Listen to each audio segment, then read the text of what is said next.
bienvenue à la série éducative sur l'autisme du service provincial de l'autisme préscolaire sur le thème Donner un sens au comportement.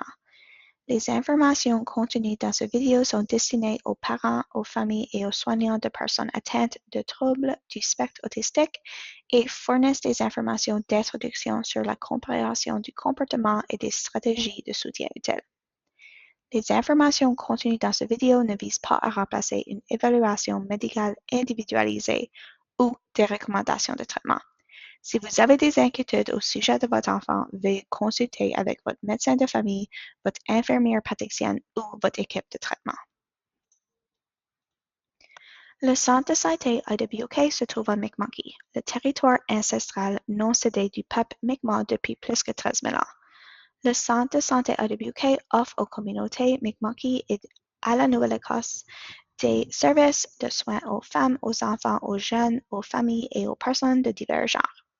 Nous nous engageons à travailler collaborativement avec les communautés et les dirigeants autochtones pour élaborer une voie à suivre axée sur la réflexion, la compréhension, la sensibilisation et la réconciliation, et à honorer les connaissances, la sagesse et les forces des peuples autochtones tout en reconnaissant les préjudices, les traumatismes historiques et actuels vécus par les peuples autochtones. Une note sur la langue. Les Canadiens atteints du spectre autistique ont diverses opinions sur la langue et comment ils souhaitent être référencés. Beaucoup préfèrent le langage d'identification en premier, autiste, tandis que d'autres préfèrent utiliser la personne d'abord, personne autiste. Lors d'une consultation menée à travers du pays par l'Alliance canadienne de l'autisme, il était clair que l'utilisation du langage dans la communauté autiste est une discussion en cours. À mesure que notre compréhension et notre acceptation de l'autisme progressent, les utilisations et compréhension d'expressions pour décrire ou faire référence à l'autisme progressent également. Nous voulons être respectueux des préférences uniques de chacun, c'est pourquoi nous choisissons d'utiliser les références à l'autisme de manière interchangeable dans nos documents, avec l'espoir que chacun puisse se voir reflété dans le matériel. Dans cette présentation, nous souhaitons couvrir ces objectifs d'apprentissage. Développer des compétences d'observation pour remarquer à quoi ressemble un comportement et ce qui se passe avant et après ce comportement. Comprendre pourquoi un comportement est susceptible de se produire et c'est ce que l'on appelle la fonction du comportement. Et apprendre quelques stratégies utiles pour enseigner des nouvelles compétences. Le comportement. Qu'est-ce que c'est? Ben, c'est tout ce que je faisais. So, parler, s'asseoir, manger, danser, lire, jouer, frapper, pleurer et beaucoup plus. Parfois, le comportement est difficile à comprendre. Les affirmations et les stratégies que nous aborderons dans cette présentation nous aideront à remarquer les indices et à devenir des détectives du comportement. Cela nous aidera à trouver des modèles du comportement et à comprendre ce que l'individu essaie de communiquer. Nous souhaitons réfléchir sur les indices de comportement. Nous pouvons le faire en utilisant le cadre ACC. Le cadre ACC décrit comment le comportement d'une personne et son environnement interagissent. L'antécédent, c'est ce qui se passe avant, les éléments déclencheurs et conditions. C pour comportement, c'est les manifestations. Et C, conséquences, c'est ce qui se passe après le comportement. Voici quelques exemples d'antécédents. Des choses qui pourraient se produire avant le comportement. Ces exemples s'inscrivent dans le contexte d'une relation parent ou tuteur et l'enfant. Quand pourrait-on constater un changement dans le comportement d'un enfant? On lui a demandé de faire quelque chose. S'asseoir à la table. Regarde-moi. Dis quelque chose. Tu essaies. C'est l'heure d'aller faire pipi. Ou on lui a demandé d'arrêter de faire quelque chose. Ne grimpe pas sur la table. On a fini. Par exemple avec un jouet. Montre-moi. atteignez Paw Patrol, il est temps de se nettoyer. Dans ces exemples, il y a une sorte d'attente placée sur l'enfant, une demande de faire quelque chose ou peut-être arrêter de faire quelque chose. Ces demandes évoquent un comportement ou une réponse de la part de l'enfant.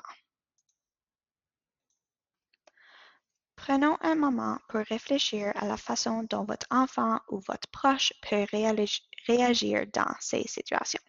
Tu demandes à ton enfant à faire quelque chose. Qu'est-ce que tu observes?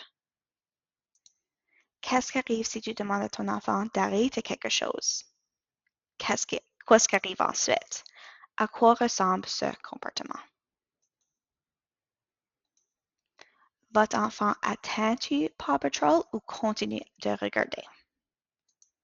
Votre enfant vient-il à la table ou continue à jouer avec leur joie?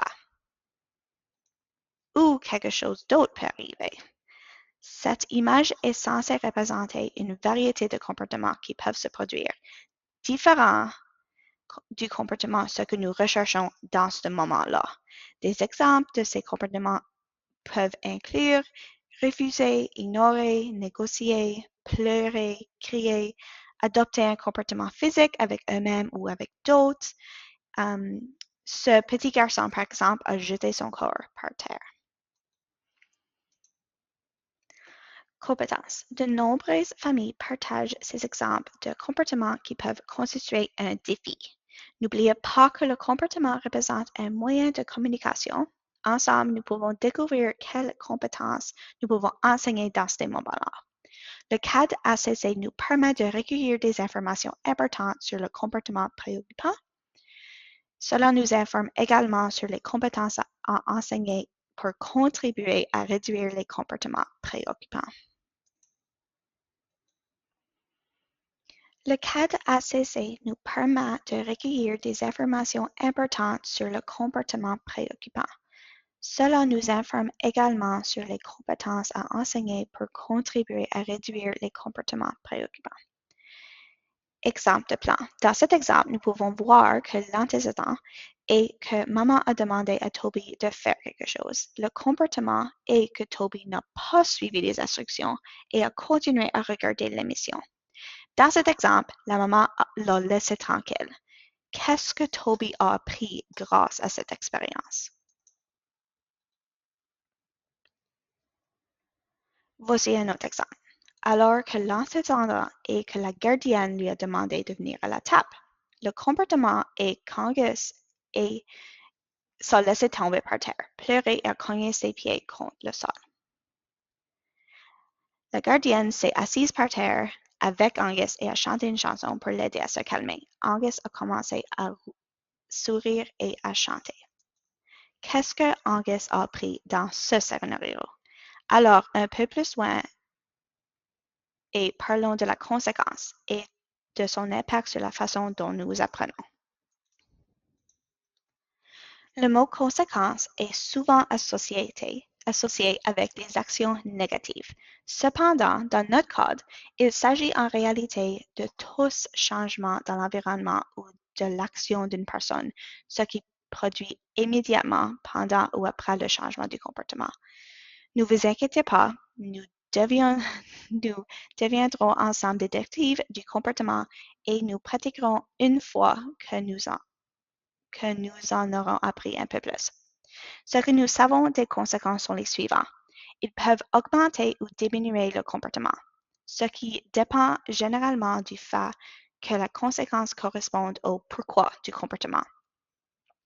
On l'appelle parfois la fonction du comportement. Parlons de Toby. La mère de Toby lui a demandé d'éteindre la télévision, mais Toby a continué à regarder son émission. La mère de Toby l'a laissé tranquille et Toby a continué à regarder l'émission sans interruption. Toby a accédé à Paw Patrol plus longtemps. Toby n'a pas suivi la demande et cela a fonctionné pour lui dans ce moment-là, pour accéder à quelque chose qu'il aimait vraiment. Toby a obtenu ce qu'il voulait dans ce moment-là. À ton avis, que fera Toby la prochaine fois que maman lui demandera d'éteindre la télé? Et qu'il voudra continuer à la regarder. C'est vrai, il y a de fortes chances que Toby ignore à nouveau sa mère. Le pourquoi est que Toby voulait regarder la télévision plus longtemps et la conséquence, Toby a pu regarder la télévision plus longtemps. Alors, il utilisera probablement ce comportement à l'avenir. Et Angus, que pensez-vous? La gardienne d'Angus lui a demandé de se mettre à la table. Il ne s'est pas mis à la table et à la place a protesté physiquement. Sa gardienne s'est ensuite assise à côté de lui et a chanté des chansons préférées. On dira qu'Angus ne veut pas se rendre à la table pour une raison quelconque. Que penses-tu qu'Angus fera la prochaine fois que sa gardienne lui demandera de se mettre à la table? Vous avez raison. Angus pourra protester physiquement la prochaine fois que quelqu'un lui demandera d'aller à la table parce qu'il a appris qu'il peut éviter d'aller à la table et accéder à des choses plus préférées. Voici une diapositive pour réfléchir aux fonctions du comportement ou les pourquoi. Nous faisons des comportements dans la vie pour obtenir des choses ou éviter d'autres choses. Cependant, même lorsque nous évitons des choses, nous obtenons d'autres choses. Combien de fois as-tu dit non lorsqu'un ami t'a demandé d'aller te promener au parc juste pour t'asseoir et regarder au mur toute la journée? Vous avez raison. Vous avez probablement décidé que tu ne voulais pas aller promener avec ton ami, mais tu préfères éviter cette tâche et accéder à ton film préféré en pyjama. Les fonctions du comportement les plus courantes consistent à obtenir quelque chose de notre environnement ou à éviter des choses dans notre environnement. Comment? Comme indique le caractère gras. Les causes du milieu démontrent ce que nous sommes motivés pour excéder, l'attention, des tangibles, des sensoriels. Pouvez-vous penser à des exemples dans votre vie quotidienne où vous adoptez un comportement pour obtenir plus de choses ou moins de quelque chose?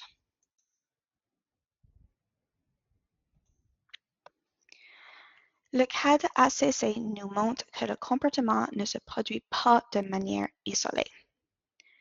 Ce qui se passe avant et après un comportement est important. Le comportement remplit une fonction et il y a toujours une raison pour le comportement. Les membres de votre équipe clinique vous aideront à remarquer toute cette information dans les comportements de votre enfant. Ensemble, nous nous concentrons sur le développement et des compétences que votre enfant peut utiliser plutôt que sur les comportements moins utiles. Qu'est-ce qui motive votre enfant? Qu'est-ce qui les fait sourire, rire ou continuer pour en demander plus? Quelle autre chose amusante vous motive à accomplir des routines ou des tâches difficiles? Il est très important d'en tenir compte lorsqu'on réfléchit sur la manière de prévenir les comportements préoccupants et d'augmenter la probabilité d'adoption de comportements différents. Utilisons le comportement Angus comme un exemple. Pouvez-vous penser à certaines compétences qu'Angus pourra acquérir et utiliser dans cette situation? Lorsqu'on lui a demandé de venir à la table pour déjeuner, pourrions-nous chanter à la table? La gardienne pourrait-tu dire allons chanter à la table? N'oubliez pas, le comportement est une communication. Quelle forme de comportement serait plus efficace pour Angus? Que pourrait-il faire à la place du comportement nécessaire pour obtenir ce qu'on a besoin dans le moment? Soyons à nouveau un détective. Dans la liste sur la diapositive se trouvent quelques options de comportement alternatifs au comportement de colère. L'objectif principal est de réduire les comportements qui peuvent être nocifs ou dangereux et d'enseigner des compétences alternatives pour permettre à l'individu d'accéder à ce qu'il veut ou veut éviter ou éviter ce qu'il ne veut pas. Nous travaillerons ensemble progressivement par petites étapes pour développer nos compétences au fil du temps. Dans ces exemples, on demande à Angus de venir à la table. Voici des exemples de réponses. Angus dit non. Angus dit plus tard, Angus dit OK. Angus peut dire puis-je apporter un jouet à la table ou Angus peut dire je n'aime pas la soupe.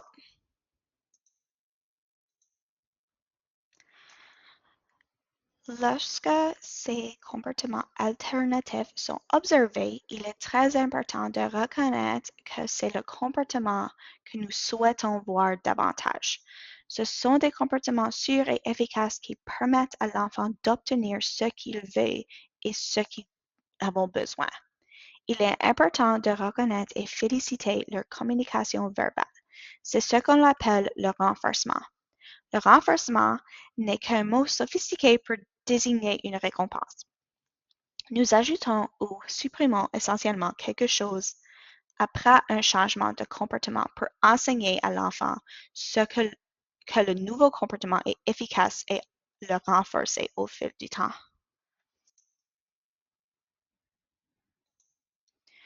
Voici quelques exemples de renforcement positif qui peut être apporté une fois que le comportement préféré est observé. Si Angus dit non, on peut dire j'aime la façon que tu dis non. Allons jouer. Allons chanter. Ces exemples contribuent à façonner le comportement éventuel consistant à venir à la table pour déjeuner et à réduire les comportements de colère. Le développement des compétences demande du temps et de la pratique. Chaque enfant apprend à son rythme. La pratique et la cohérence peuvent favoriser de meilleures compétences d'apprentissage. Votre équipe clinique vous aidera à enseigner une nouvelle compétence et utilisant différentes stratégies d'enseignement telles que l'incitation et la mise en forme.